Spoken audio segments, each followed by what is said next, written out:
നമസ്കാരം. വീണ്ടും മണി pitch Malayalam YouTube ചാനലിൽ നിങ്ങളൊക്കെ കാണുന്നതിൽ എനിക്ക് വളരെ സന്തോഷം. ഗോൾഡ് 50 രൂപ ഇറങ്ങിയിരിക്കുന്നു. 14,430 രൂപയിലാണ് ഇരിക്കുന്നത്. ഇതൊരു വലിയ ഫാൾ അല്ല. 15,742 ആണ് 24 കാരറ്റ് ഗോൾഡിൻ്റെ പ്രൈസ്. അതേസമയം സിൽവർ വന്നിട്ട് 5 രൂപ ഗില്ലി എന്ന് പറഞ്ഞു. പക്ഷേ ആക്ച്വൽ റേറ്റ് ഫ്യൂച്ചേഴ്സ് മാർക്കറ്റിൽ 2,61,000 രൂപയാണ്. ഇറക്കി 95-70 അടുത്തിരിക്കുന്നു. നിങ്ങളെ കാശ് ഇതിൽ ചിലവായിക്കൊണ്ടേ ഇരിക്കുന്നു. കച്ച എണ്ണ ഇരുന്ന സ്ഥലത്തിൽ തന്നെ ഇരിക്കുന്നു. സോ കച്ച എണ്ണയിലും പ്രോബ്ലം ഉണ്ട്. ഇന്ന് മാർക്കറ്റ് ഒരു സമയത്തിൽ 100 പോയിന്റ് വരയ്ക്ക് ഇറങ്ങിയായിരുന്നു. ഇന്ന് അതിനെ കയറ്റി. ഇങ്ങനെയെങ്കിലും സൈക്കിൾ പമ്പ് അടിച്ച് 50 പോയിന്റ് മൈനസ് ആണ് ഇപ്പോൾ. Bank Nifty 188 point plus. Bank Nifty 0 എങ്കിൽ ഇന്ന് മാർക്കറ്റ് 200 പോയിന്റ് ഗാലിയാണ്. ഒരുപാട് ദിവസം ഈ ലെവലിൽ ഇരിക്കത്തില്ല. മാർക്കറ്റിനെ ഇറക്കി ഏറ്റുന്നു. 23,151 വരയ്ക്കും ഇറങ്ങി. അടുത്ത ലെവൽ അതിൻ്റെ താഴെ ഉടയ്ക്കുവാണെങ്കിൽ നന്നായിരിക്കും. Auto 0.1 up, IT 0.1 up, pharma 0.1 up, metal 0.9 down, FMCG 0.1 down. ഓവറോളെ നോക്കിയെങ്കിൽ മാർക്കറ്റ് ഇന്ന് വീക്കാ തന്നെ ഇരിക്കുന്നു. ഗുഡ് ഫൈനാൻസ്, ഇൻഡസ്ഇൻഡ് ബാങ്ക് +1% ആണ്. ഇതൊക്കെ വരിയായിട്ടില്ലാതെയാണ് ഇരിക്കുന്നത്. പങ്കമയിൽ 6% ഔട്ട്. ഇപ്പോൾ ഒരു സമയം 6%, ഇപ്പോൾ 4% ഗില്ലി. നാട്കോ ഫാർമ 2 ഗില്ലി, ഹീറോ മോട്ടോർ കാർ 2 ഗില്ലി, ടാറ്റ സ്റ്റീൽ 1.5 ഗില്ലി, പാസഞ്ചർ വെഹിക്കിൾ 1.3 ഗില്ലി, PMB 1.1 ഗില്ലി. ഇന്ന് ആക്ച്വലി നോക്കിയെങ്കിൽ എല്ലാവർക്കും വന്ന ന്യൂസ് കോമണായിട്ട് എന്തെന്ന് വെച്ചാൽ, രാജേഷ് എന്ന ആള്, രാജേഷ് എക്സ്പോർട്സ് കമ്പനിയാണ്, ഒരു മെഹത്ത. അങ്ങനെയെന്ന് വെച്ചാൽ ജെയിനായിരിക്കണം. ഏത് സ്ഥലം എന്ന് വെച്ചാൽ നമുക്കെല്ലാം ഇഷ്ടപ്പെട്ട സ്ഥലമാണ്. പാലന്തിന് ഓടുന്ന സ്ഥലമാണ് ഗുജറാത്ത്. അവർ വന്നിട്ട് ജ്വല്ലറി ഗോൾഡൊക്കെ എക്സ്പോർട്ട് ചെയ്യുന്നു എന്ന് പല ബ്രോക്കറിൻ്റെ കോൾസിലൊക്കെ വന്നായിരുന്നു. അവനെക്കുറിച്ച് ഡിസ്കസ് ചെയ്യാനായിരുന്നു. മറ്റേതെക്കുറിച്ച് സംസാരിച്ചാലും അവർ സ്വിറ്റ്സർലാൻഡിൽ ഒരു റിഫൈനറി വാങ്ങിയായിരുന്നു. 99% വന്നിട്ട് അവർ ഫ്രോഡ്. ബില്ലേ വന്ന് OB അടിച്ചു. സെബി ഇപ്പം തന്നെ ഉറക്കത്തിന് നനച്ചിരിക്കുന്നു.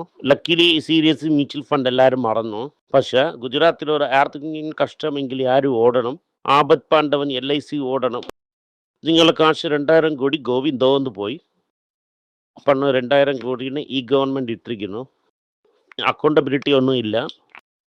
11% LICയുടെ സ്റ്റേക്ക് ആരുടെടുത്തും വലുതായിട്ടില്ല. ആരൊക്കെ LIC പോളിസി ഇട്ടിരിക്കുന്നു. ഗുജറാത്ത് വെൽഫെയർ ഫണ്ടിന് കുറച്ച് ഒരു 1,600 കോടിനെ കൊടുത്തതായിട്ട് വിചാരിച്ചോ. LIC കാരണം രാജേഷ് എക്സ്പോർട്സിൻ്റെ മ്യൂച്വൽ ഫണ്ടിലും എസ്കേപ്പായി. FIA ഒക്കെ എസ്കേപ്പായി. ആരെന്ന് വെച്ചാൽ ഗുജറാത്തിൽ എപ്പോഴും തേനും പാലുമായിട്ട് ഓടുന്ന സമയം ഇവത്ത് വന്ന് രക്ഷിക്കുന്നത് എപ്പോഴും LIC ആണ്. LIC ആരത്തെ പോളിസി അവരെ പോളിസി വെച്ചിരിക്കുന്നു. അവരുടെ തലയിലൊക്കെ വലിയൊരു തൊപ്പീനെയാണ് ഇട്ട് കൊടുത്തിരിക്കുന്നത്. ഒരു 1,600 കോടി രൂപയാണ് നഷ്ടമായത്. അടുത്തത് ബ്ലൂംബർഗ് എന്ത് പറയുന്നത് എന്നാൽ RBI ഗോൾഡ് റിസർവിനെ കുറിച്ച് നിങ്ങൾ പറഞ്ഞ ഡേറ്റ തെറ്റെന്നാണ് പറയുന്നത്. ഇതിൽ എന്ത് നടക്കാൻ പോകുമെന്ന് നോക്കാം. ഞാൻ പറഞ്ഞതുപോലെ RBI വിറ്റില്ല എന്ന് വയ്ക്കാം. ഇതിനെ തന്നെ ഞാൻ മക്കൾ പേജിലും പറഞ്ഞായിരുന്നു. അടുത്തത് റിസർവ് ബാങ്ക് റിപ്പോ റേറ്റിന് അൺചേഞ്ച്ഡായിട്ട് വച്ചിരിക്കുന്നു. എന്ന് വെച്ചാൽ നമ്മളെ ട്രബിൾ വളരെ കൂടാൻ പോകുന്നു. മാജിക്ക എന്തായാലും ഗ്രോത്ത് കുറയുന്നില്ല. ഇന്ത്യയുടെ GDP ഗ്രോത്ത് 7.7 ഇരിക്കുന്നു എന്നാണ് ഗവൺമെൻറ് പറയുന്നു. അരവിന്ദ് സുബ്രഹ്മണ്യം പോലത്തെ ആൾക്കാരൊക്കെ ചാലഞ്ച് ചെയ്യും. ഇത് നമുക്ക് അപ്പം നോക്കാം. ഈ നമ്പേഴ്സൊക്കെ ജോക്കായിട്ടാണ് പോകുന്നു. എല്ലാം ഒന്ന കാരണം $1 trillion എക്കണോമിക് ലോസ് ഇന്ത്യക്ക് ഇരിക്കും.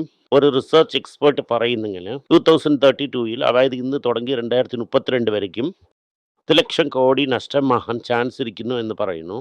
ഇതുപോലത്തെ റിസർച്ചൊക്കെ വിശ്വസിക്കാൻ പറ്റൂല. പ്രൈവറ്റ് റേറ്റഡ് റിസ്ക് ഇപ്പോൾ കയറും എന്നതാണ് ഇപ്പോൾ ഇരിക്കുന്ന ഒരു ഒപ്പീനിയൻ. ഇവരിക്കും ഞാൻ കേരളത്തിൽ മഴ വന്നതുപോലെ ഞാൻ കണ്ടില്ല.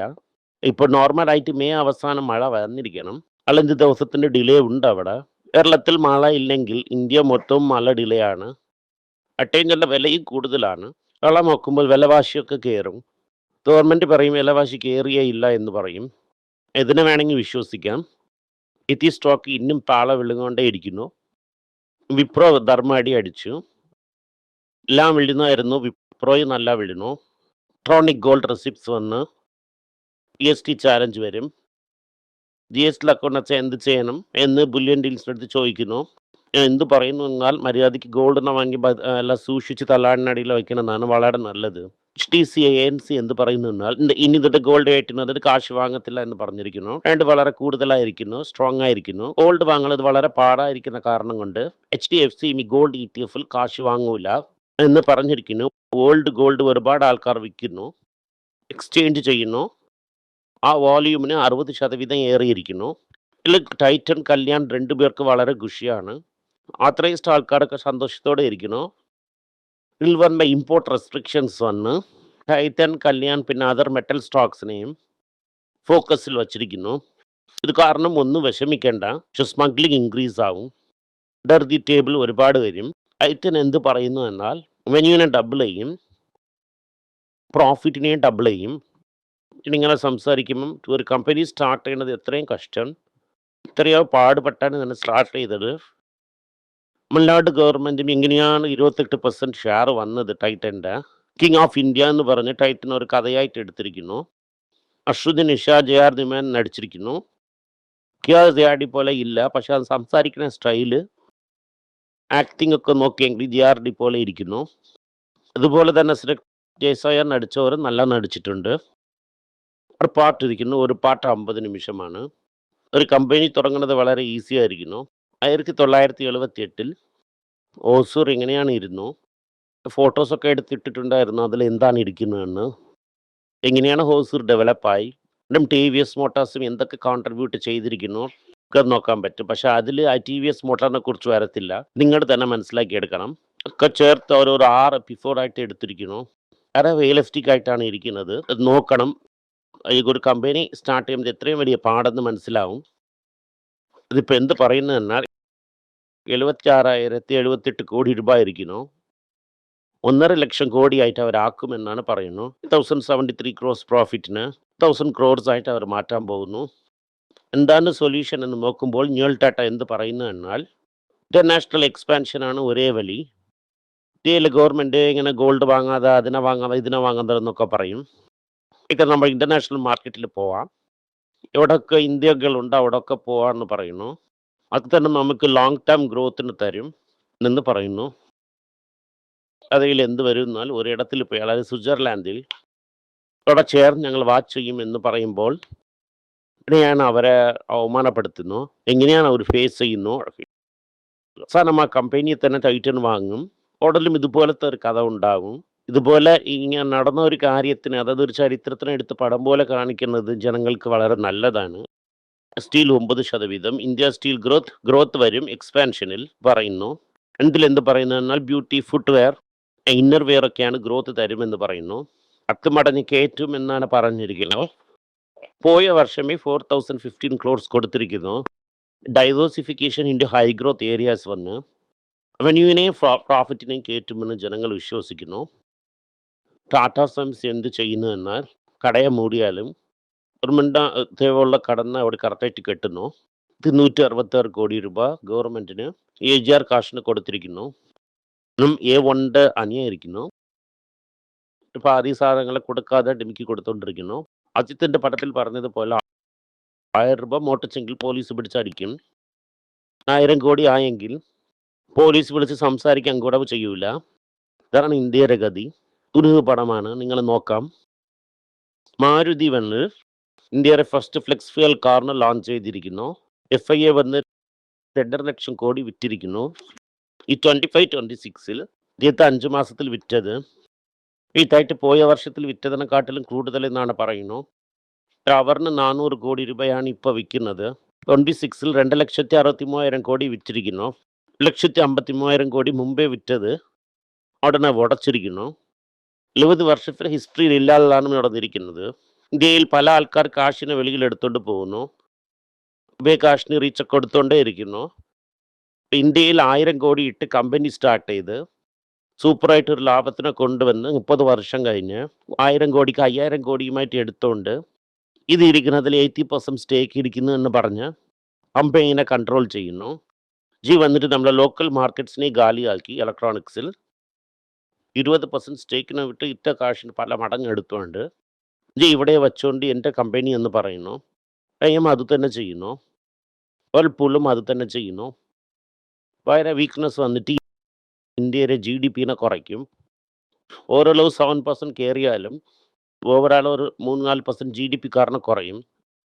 ആൾറെഡി GDP ഡിക്ലൈൻ ഈ 26 3% കുറച്ചിരിക്കുന്നത്, കൂടുതൽ കുറഞ്ഞിരിക്കും.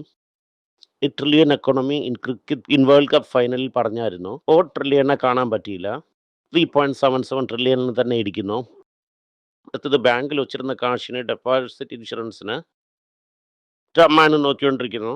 7 ലക്ഷമായിട്ട് മാറ്റാൻ നോക്കുന്നു ഗവൺമെന്റ്. ഈ റൂളാണ് പ്രോബ്ലം എന്ന് ബല്ല പ്രഖ്യാപനം ചെയ്യുന്ന കാരണം എങ്ങനെയെങ്കിലും ശരിയാക്കാമോ എന്ന് നോക്കുന്നു. ബോണ്ടിൽ വിത്ത് ഹോൾഡിംഗ് ടാക്സിന് കുറച്ച ബോണ്ടിൽ ഇടുമോ എന്നൊരു ഹോപ്പ് ഇരിക്കുന്നു. ദെൻ പോസിറ്റീവ് ആയില്ലെങ്കിൽ ആരും കാശ് ഇടൂല. EVS സപ്ലൈ ചെയ്യണമെന്ന് സ്പേസ് ആൻഡ് ഡിഫൻസ് ലോജിസ്റ്റിക്സിനെ എൻ്റർ ചെയ്തിരിക്കുന്നു. ടാറ്റ മോട്ടോഴ്സിന് ചന്ദ്രശേഖർ എന്ത് ടാർഗറ്റ് സെറ്റ് ചെയ്തിരിക്കുന്നു എന്നാൽ 6.5 ലക്ഷം വണ്ടി വിൽക്കുന്നു. Very good. 2030 അകത്ത് വർഷത്തിന് 1.2 മില്യൺ വണ്ടി വിൽക്കണമെന്ന് പറയുന്നു. EV ലീഡർഷിപ്പ് വന്നിട്ട് എത്രയും പെട്ടെന്ന് ഇന്ത്യ മാരുതിയുടെ ടോട്ടൽ ടാറ്റ സെയിൽസിൽ 50% ഇരിക്കണം എന്ന് പറയുന്നു. കൽപ്പാത്തിയാണ് മുമ്പേ ഇരുന്ന് അക്കൗണ്ടിങ്ങിൽ ഫ്രോഡ് ചെയ്തു.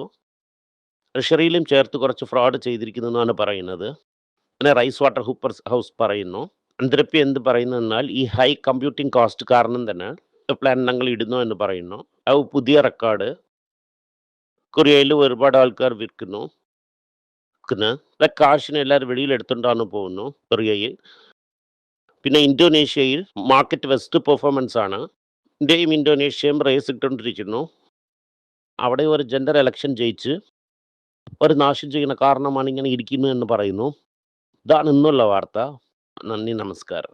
എല്ലാവർക്കും നമസ്കാരം. കൊച്ചുങ്ങളുടെ financial literacy book money for nothing എന്ന ഒരു 2ാമത് പാർട്ട്. ചെക്ക് എങ്ങനെയാണ് ഫില്ല് ചെയ്യണം, ഈ ഡെപ്പോസിറ്റ് ബില്ലൊക്കെ എങ്ങനെയാണ് ഫില്ല് ചെയ്യണം, ആശയം എങ്ങനെയാണ് എവോൾവ് ആയി വന്നു, ബാർട്ടറിലിരുന്ന് ഡിമോണിറ്ററൈസേഷൻ വരെയുള്ള കാര്യങ്ങളൊക്കെ കവർ ചെയ്തിട്ടുണ്ട് ഇതിൽ. ഇത് 10 മുതൽ 12 വയസ്സ് വരെയുള്ള കൊച്ചുങ്ങൾക്ക് ഇത് വളരെ യൂസ്ഫുൾ ആയിട്ടിരിക്കും. ഈ ബുക്കിന് ഇപ്പോൾ ഒരു സ്പെഷ്യൽ പ്രൈസിൽ 450 രൂപയ്ക്ക് കൊടുക്കുന്നു. നിങ്ങൾ ഇതിന് യൂസ് ചെയ്യാം. honeypage.com വെബ്സൈറ്റിനെ സബ്സ്ക്രൈബ് ചെയ്യാം. ഒരാഴ്ചയ്ക്ക് 4 പ്രീമിയം ആർട്ടിക്കിളും ഈ ആർട്ടിക്കിൾസ് ഒരു 10 - 15 ഇടുന്നു. ഇത് സബ്സ്ക്രിപ്ഷൻ മൂലം നിങ്ങൾ ഇതിനെ ഉപയോഗിക്കാം. ഒരു മാസത്തിന് വെറും 99 രൂപ മാത്രമാണ്. ഞാൻ പറയുന്ന കോൺസെപ്റ്റ്സിനൊക്കെ വളരെ എക്സ്പ്ലെയിൻ ചെയ്ത് നിങ്ങൾക്ക് മനസ്സിലാവുന്ന രീതിക്കാണ് ഇതിൽ ഇടുന്നത്. ഇത് നിങ്ങൾ വായിക്കുവാണെങ്കിൽ നിങ്ങൾക്ക് ഒരുപാട് പ്രയോജനം ഉണ്ടാകും. നന്ദി, നമസ്കാരം. കൊച്ചുമേക്ക് വേണ്ടി ഒരു പുസ്തകം ലോഞ്ച് ചെയ്തിട്ടുണ്ടായിരുന്നു. അത് വളരെ സക്സസ്ഫുൾ ആയിട്ടും പോയി. ആ പുസ്തകം ആവശ്യമുണ്ടെങ്കിൽ ഈ ടീമിനെ എനിക്ക് കോൺടാക്ട് ചെയ്യാം. താഴെ ഇരിക്കുന്ന നമ്പർ എന്നെ വിളിച്ചാൽ മതി. അല്ലെങ്കിൽ വെബ്സൈറ്റിൽ കോൺടാക്ട് ചെയ്യാം. ഇത് മൂലം ആ പുസ്തകം എനിക്ക് വാങ്ങാം. മറ്റ് പുസ്തകങ്ങളും അവൈലബിൾ ആണ്. അതുപോലെ തന്നെ വാട്സപ്പ് മൂലം നിങ്ങൾക്ക് വാങ്ങാം. അല്ലെങ്കിൽ വെബ്സൈറ്റ് ഉപയോഗിച്ചും നിങ്ങൾക്ക് വാങ്ങാം. നന്ദി, നമസ്കാരം. എന്തെങ്കിലും നിങ്ങൾക്ക് സംശയമുണ്ട്, എന്നെ കോൺടാക്ട് ചെയ്യണമെന്ന് നിങ്ങൾ വിചാരിക്കുവാണെങ്കിൽ താഴെ കൊടുത്തിരിക്കുന്ന മെയിൽ ഐഡിക്ക് നിങ്ങൾ മെയിൽ അയക്കാം. ഞങ്ങളുടെ ടീം നിങ്ങളൊപ്പം കോൺടാക്ട് ചെയ്യും. Thank you.